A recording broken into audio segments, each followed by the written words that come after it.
तो दोस्तों अब इसे इत्तेफाक कहिए या फिर इसको जवाब कहिए, जो कुछ भी हो, यहाँ पर एचएएल ने एक बहुत ही बड़ा काम करके दिखा दिया है।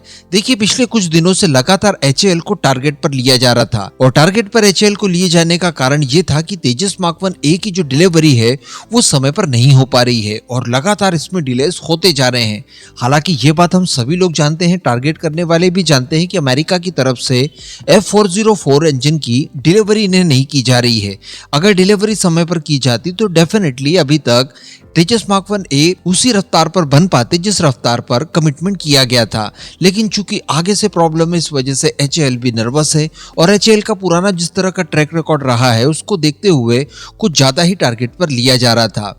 और मैं आपको बता दूं एक बात कि यहाँ पर कुछ ऐसे लोग हैं जिन्हें एक्चुअली चिंता है भारतीय डिफेंस की, लेकिन कुछ लोग ऐसे भी हैं जो कि मोरल तोड़ देना चाहते हैं आम भारतीयों का, हमारी फोर्सेस का और एचएएल का भी। और टारगेट करने के पीछे सबसे बड़ा मोहरा बनाया गया है चाइना के उस सीक्रेट एयरक्राफ्ट का जिसका रिसेंटली उन लोगों ने फर्स्ट फ्लाइट को कंडक्ट करवाया और इस तरह की बातें बताई जा रही है कि वो 6th जनरेशन का एयरक्राफ्ट है। बहरहाल इन सभी खबरों के बीच में दो खबरें भारत के हिसाब से बहुत अच्छी निकलकर सामने आई, जो कि हमें चाइना के खिलाफ बहुत मजबूती देगी। और सबसे बड़ी बात कि जब तक हमारे बड़े प्रोजेक्ट लॉन्च नहीं हो जाते, वो नहीं आ पाते, तब तक के लिए हमारे पास एक वैकल्पिक साधन जरूर आ जाएगा। पिछले कुछ समय में लगातार हम लोगों ने घातक यूसीएवी को लेकर डिस्कस किया। घातक यूसीएवी जो कि ऑलमोस्ट तेजस के साइज और उसकी वेट का है, और उसको लेकर हम लोग डिस्कस कर चुके हैं कि वो किस तरह से भारतीय सेनाओं के लिए उपयोगी साबित हो सकता है। लेकिन इसी के बाद कल की ही बात है, एचएएल की तरफ से एक और विमान जो कि स्टेल्थ है उसका अनावरण कर दिया गया है और उसके कुछ शुरुआती परीक्षण भी सफलतापूर्वक किए गए हैं। तो चलिए आगे उसी को लेकर डिस्कशन करते हैं।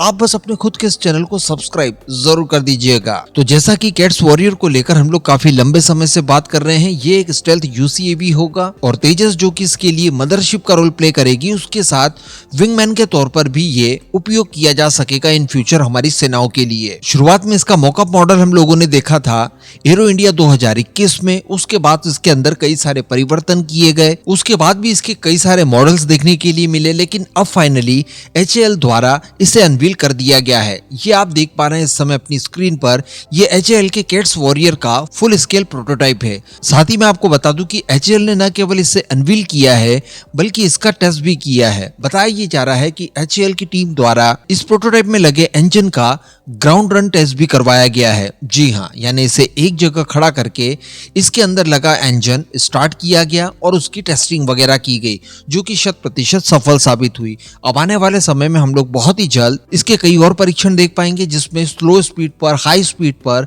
टैक्सी ट्रायल्स आते हैं और साथ ही इसकी फर्स्ट फ्लाइट जो कि संभवतः 3 से 4 महीनों के बीच में हमें देखने के लिए मिल सकती है। ये विमान बड़ा ही खास बताया जाता है, एक तो स्टेल्थ है, इस वजह से ये दुश्मनों के रडार सिस्टम के पकड़ में बिल्कुल भी नहीं आएगा। स्पेशली इसे मॉडर्न टेक्नोलॉजी के आधार पर तैयार किया गया है। ये भी घातक यूसीएवी की तरह हमारी 5th जनरेशन और 6th जनरेशन की जो टेक्नोलॉजी के ऊपर महारत है उसका एक नमूना है, जिससे आप न केवल दुश्मनों के सेंसिटिव इलाकों में जाकर सटीक स्ट्राइक कर सकते हैं, बल्कि आप अनमैन्ड अपनी सीमाओं की और इवन सीमा से परे जाकर जासूसी का काम भी कर सकते हैं। इसके अंदर भी एमका की तरह इंटरनल वेपन बे होगा, जिसके अंदर 2 हार्ड पॉइंट्स दिए गए हैं, साथ ही 2 हॉट पॉइंट्स इसमें बाहर दिए गए हैं। तो इस तरह से कुल मिलाकर ये 600 किलो तक का भार भी अपने साथ ढो पाएगा, जिसमें आप कामिकाजे ड्रोन्स इंटीग्रेट कर दीजिए, उन्हें लॉन्च करवा दीजिए, ये वो भी कर देगा, या फिर किसी तरह का बॉम्ब वगैरह हो जिसमें शॉ का नाम स्पेशली निकल कर आ रहा है, उसका इस्तेमाल कर सकते हैं। नेक्स्ट जनरेशन की सीसीएम भी आप लॉन्च कर सकते हैं। तो कुल मिलाकर एक बेहतरीन पैकेज इस कैट्स वॉरियर के रूप में आपको मिलता है। इसके इंजन की बात की जाए, जिसका कि एक्चुअली टेस्ट किया गया है, तो बताया ये जा रहा है कि इसके अंदर PTAE7 का अपग्रेडेड मॉडल PTAEW का इस्तेमाल किया गया है, जो कि ट्विन इंजन कॉन्फ़िगरेशन के साथ आएगा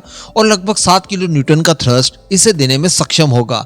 इसकी कॉम्बैट रेंज बताई जा रही है 700 किलोमीटर, यानी 700 किलोमीटर जा सकता है, 700 किलोमीटर वापस लौट सकता है। इसके अलावा 0.9 मैक की स्पीड पर यह उड़ान भरने में सक्षम होगा। यह भी स्विफ्ट और घातक यूसीएवी की तरह काफी ज्यादा सस्ता साबित हुआ है और इसके डेवलपमेंट पर भी अभी तक बताया ये जा रहा है कि 400 करोड़ रुपयों के आसपास का खर्च आया है। तो ये एक बहुत बड़ी उपलब्धि के तौर पर देखा जाना चाहिए। इस तरह के स्टेल्थ प्लेटफॉर्म जितने भी भारतीय सेनाओं के लिए बनाए जाएंगे, ये हमें एमका वगैरह आने से ठीक पहले तक काफी ज्यादा मददगार साबित होंगे। इस पूरे मुद्दे पर अब आपका क्या मानना है, नीचे कमेंट करके जरूर बताइएगा।